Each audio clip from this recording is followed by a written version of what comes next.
Construction consultation ತಗೋಬೇಕಾದ್ರೆ builders ಹತ್ರ ನೀವು ಮಿಸ್ ಮಾಡದೆ ಕೇಳಬೇಕಾಗಿರುವಂತ 10 ಕ್ವೆಶನ್ಸ್ ನ ತಿಳಿಸ್ಕೊಡೋದಕ್ಕೆ ನಾನು ಇವತ್ತು ಬಂದಿದ್ದೀನಿ. First important question, per square feet construction cost ಎಷ್ಟು?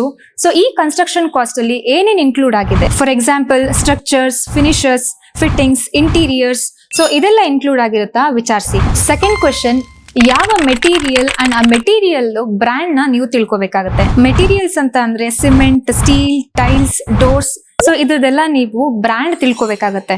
Because brand to brand quality ಕೂಡ ವೇರಿ ಆಗುತ್ತೆ. ಥರ್ಡ್ ಕ್ವೆಶನ್, ಕೊಟೇಶನ್ ಅಲ್ಲಿ ಏನ್ ಎಕ್ಸ್ಕ್ಲೂಡ್ ಆಗಿದೆ? ಸಂಪ್ ಆಗಿರ್ಬೋದು, ಬೋರ್ವೆಲ್, ಕಾಂಪೌಂಡ್ ವಾಲ್ ಬರುತ್ತಾ, ಎಲ್ಲಾನು ಆನ್ ಪೇಪರ್ ಕೇಳಿ. ಫೋರ್ತ್ ಕ್ವೆಶನ್, ಪೇಮೆಂಟ್ ಸ್ಕೆಡ್ಯೂಲ್ ಹೇಗೆ ಅಂತ ಕೇಳಿ. ಪೇಮೆಂಟ್ ಮೈಲ್ ಸ್ಟೋನ್ ವೈಸ್ ಇರುತ್ತಾ, ಅದಕ್ಕೆ GST ಇನ್ಕ್ಲೂಡ್ ಆಗಿದೆಯಾ, ಕ್ಲಿಯರ್ ಆಗಿ ಗೊತ್ತಿರಲಿ. Fifth question, completion time line ಎಷ್ಟು ಅಂತ ತಿಳ್ಕೊಳ್ಳಿ. ನಿಮ್ಮ ಪ್ರಾಜೆಕ್ಟ್ ಎಷ್ಟು ಡ್ಯೂರೇಷನ್ ಅಲ್ಲಿ ಕಂಪ್ಲೀಟ್ ಆಗುತ್ತೆ ತಿಳ್ಕೊಳ್ಳಿ. ಸಿಕ್ಸ್ತ್ ಕ್ವೆಶನ್, ಸೈಟ್ ಸೂಪರ್ವಿಷನ್ ಎಷ್ಟು ರೆಗ್ಯುಲರ್ ಆಗಿ ಮಾಡ್ತಾರೆ? ರೆಗ್ಯುಲರ್ ಚೆಕ್ ಮಾಡೋದ್ರಿಂದ ಮಿಸ್ಟೇಕ್ಸ್ ಕೂಡ ಅವಾಯ್ಡ್ ಆಗುತ್ತೆ. Seventh question, concern contact person ಯಾರು? ಇದನ್ನ ತಿಳ್ಕೊಂಡ್ರೆ ಕೋಆರ್ಡಿನೇಷನ್ ನಿಮ್ಗೆ ಸ್ಮೂತ್ ಆಗುತ್ತೆ. ಏಟ್ ಕ್ವೆಶನ್, ಕನ್ಸ್ಟ್ರಕ್ಷನ್ ಟೈಮ್ ನಲ್ಲಿ ಅಪ್ಡೇಟ್ಸ್ ಕೊಡ್ತಾರಾ ತಿಳ್ಕೊಳ್ಳಿ. Photos, videos, daily or weekly updates ಕೊಡ್ತಾರಾ ತಿಳ್ಕೊಳ್ಳಿ. ಟ್ರಾನ್ಸ್ಪರೆನ್ಸಿ ಮೇಂಟೈನ್ ಆಗುತ್ತೆ. Ninth question, post construction support ಸಿಗುತ್ತಾ ತಿಳ್ಕೊಳ್ಳಿ. For example minor fixes, maintenance, hand over check, ಈ ಸಪೋರ್ಟ್ ಎಲ್ಲ ಸಿಗುತ್ತಾ ಗೊತ್ತಿರ್ಲಿ. 10th question, architectural drawings and approvals provide ಮಾಡ್ತಾರಾ ತಿಳ್ಕೊಳ್ಳಿ. Like floor plan, elevation, plan sanctions,